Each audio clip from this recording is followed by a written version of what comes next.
நீங்கள் CA CMA CS என்ன course படிச்சுருந்தாலும் பரவாயில்ல, இதை ஒன்று புரிஞ்சுக்கணும். நம்மளோட லைஃப்பில் நம்ம நினச்ச க்ரோத் வரதுக்கு நம்ம நினச்சதோட அதிக டைம் வந்து பார்த்தீங்கன்னா எடுத்துக்கும், அதிக இயர்ஸ் எடுத்துக்கும்.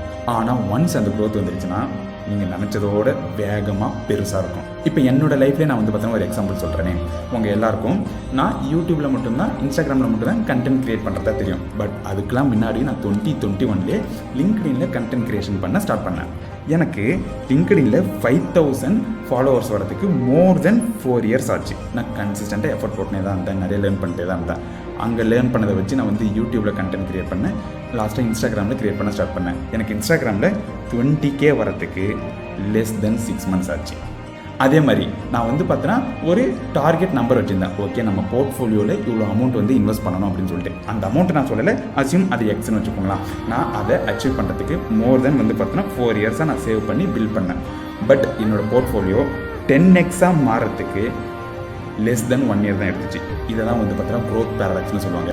நீங்கள் நினச்ச க்ரோத்து கண்டிப்பாக வரும், ஆனால் நீங்கள் நினச்சதோட அதிக டைம் எடுத்துக்கும். ஒன்ஸ் வந்துருச்சுன்னா நீங்கள் நினச்சதோட ரொம்ப வேகமாக இருக்கும். நம்மளோட க்ரோத் எல்லோரும் லீனியராக இருக்கும் அப்படின்னு நினைப்பீங்க. அப்படி இல்லை, நம்மளோட க்ரோத் கர்வ் எப்பவுமே எப்படி இருக்கும். இந்த ஃபேஸை நீங்கள் வந்து பார்த்தீங்கன்னா சஸ்டெயின் பண்ணால் தான் இந்த ஃபேஸை வந்து உங்களால் என்ஜாய் பண்ண முடியும். என்ன தான் இனிஷியலாக நல்லா டைம் எடுத்தாலும் உங்களுக்கு ஒன்ஸ் க்ரோத் வந்துருச்சுன்னா அது நீங்கள் நினச்சதோட பெருசாக இருக்கும்.